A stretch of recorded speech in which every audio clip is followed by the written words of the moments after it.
In the dusty deserts of 1950s Las Vegas, where bright neon lights lured tourists to the gambling tables and flashy casinos, there existed a lesser-known hotel called the Hacienda, owned by a man named Warren Walt Bailey. The hotel wasn't glamorous by Vegas standards, but it was affordable, simple, and catered to regular folks. Business, however, was slow. Situated away from the main action of the Strip, the Hacienda needed something big, something spectacular to put itself on the map. Bailey, always on the hunt for promotional ideas, found himself listening intently to a wild suggestion from a friend: break a world record, not just any record, but one that involved flying an airplane non-stop for weeks, possibly months, without ever landing. At first, it sounded absurd, but as the plan took shape, it would become one of the most dangerous and daring aviation stunts ever attempted. Eventually, the longest manned endurance flight in human history. The idea came from Bob Timm, a World War II veteran, a mechanic, and a seasoned pilot. Timm wasn't just a dreamer, he had the skills to back his vision. He proposed to Bailey that they take a small aircraft, modify it for extreme endurance, and fly it for as long as physically possible. The aircraft would remain airborne without landing for weeks, potentially months, refueling mid-air while capturing national media attention. Bailey, desperate to make the Hacienda a household name, agreed. If successful, the stunt would not only break the standing endurance flight record, but immortalize the Hacienda name in aviation history. So, the plan was set in motion. Timm purchased a brand new Cessna 172, a light, single-engine airplane known for its reliability and fuel efficiency. But a standard 172 wouldn't cut it. To survive weeks in the air, the aircraft had to be heavily modified. First, the co-pilot seat was removed and replaced with a foam sleeping pad, so that one pilot could rest while the other flew. The back seat was torn out to create a small, 8-square-foot storage area for food, water, tools, and other essentials. A tiny stainless steel sink was installed so the crew could attempt sponge baths in the cramped 4-foot-high cabin. The most crucial modification was fuel capacity. To keep the plane airborne, Timm added a massive 95-gallon belly tank beneath the fuselage. In addition to the regular wing tanks, this auxiliary tank was connected to an electric winch system that would haul fuel hoses during mid-air refueling operations. To access the belly tank, the co-pilot door was replaced with a custom folding platform. Standing on this narrow shelf suspended thousands of feet above the desert, the co-pilot would manually connect fuel lines during refueling, risking death with every movement. And finally, the name Hacienda was painted boldly on the plane's fuselage in large eye-catching letters. This was, after all, a publicity stunt at its core. In the summer of 1958, test flights began.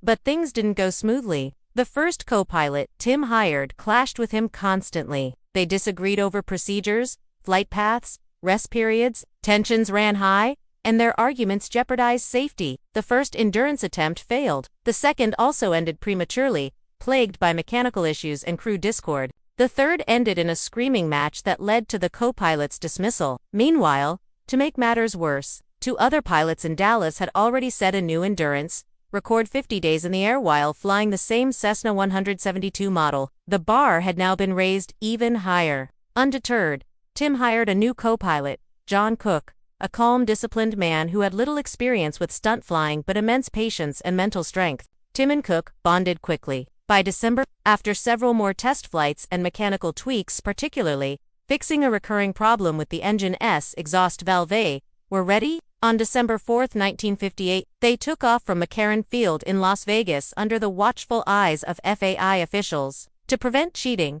they immediately landed back on the runway, so a chase car could mark their tires with white paint. If the aircraft touched down during the mission, the paint would scrape off, nullifying the record. With the tires marked, they lifted off again, beginning one of the most grueling flights in aviation history. Refueling was a life-or-death routine. Every 12 hours, the aircraft had to align itself 20 feet above a moving refueling truck on a designated stretch of highway. The pilots initially stayed close to Las Vegas, circling above the city for safety. But as confidence grew, they ventured westward, flying over California's remote deserts and dry lakes. Flying at higher altitudes saved fuel but exposed them to freezing temperatures. The aircraft's insulation had been compromised during modifications, so they opted to fly lower, where the temperature was more manageable but the terrain riskier. At night, low-altitude flying became even more dangerous. Dark mountains and sudden clouds could spell disaster. Still, they pressed on. Inside the cramped cabin, the pilots developed a close friendship. They read books, did stretching exercises, and shared stories to pass the time. Refueling runs weren't just for gas. They also brought up water, food, engine oil, newspapers, and even hot meals prepared by the Hacienda Hotel's chef. Still, hygiene was minimal. A folding camp toilet was used on board, with waste bags tossed out over the desert. This unglamorous reality remained a secret until revealed years later by Cook's widow. As days turned into weeks, the physical and psychological strain intensified. Timm and Cook celebrated Christmas and New Year's Eve in the air. They were sleep-deprived, sore, and surrounded by the constant roar of the aircraft engine.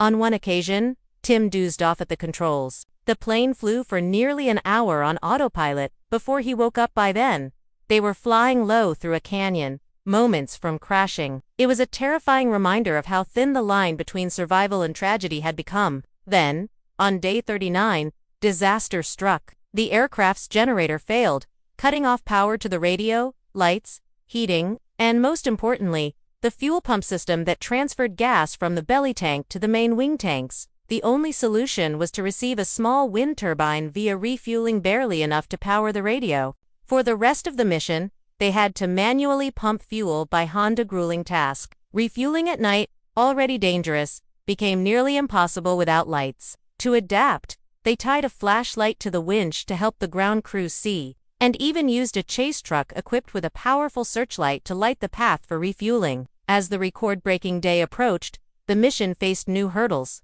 The fuel gauge broke. Then, the tachometer failed. Carbon buildup in the engine began affecting performance. But the pilots pushed through. Finally, on January 23, 1959, at exactly 3:52 p.m., they officially broke the standing world record of 50 days in the air. But they didn't stop there. Despite their exhaustion and the mechanical failures, Timm and Cook kept flying for 14 more days. By now, the mission had become a media sensation. Warren Bailey's gamble had paid off.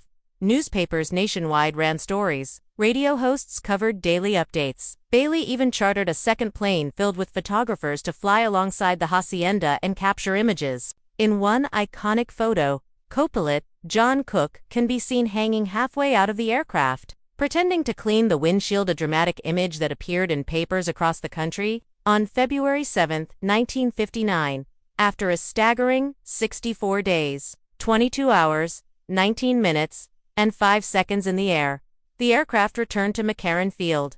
The white tire paint was still intact. The record was verified. A massive crowd had gathered: media, aviation officials, Bailey, Timm's family, and staff from the Hacienda Hotel, all there to witness the landing. Timm and Cook were so weak they had to be helped out of the aircraft.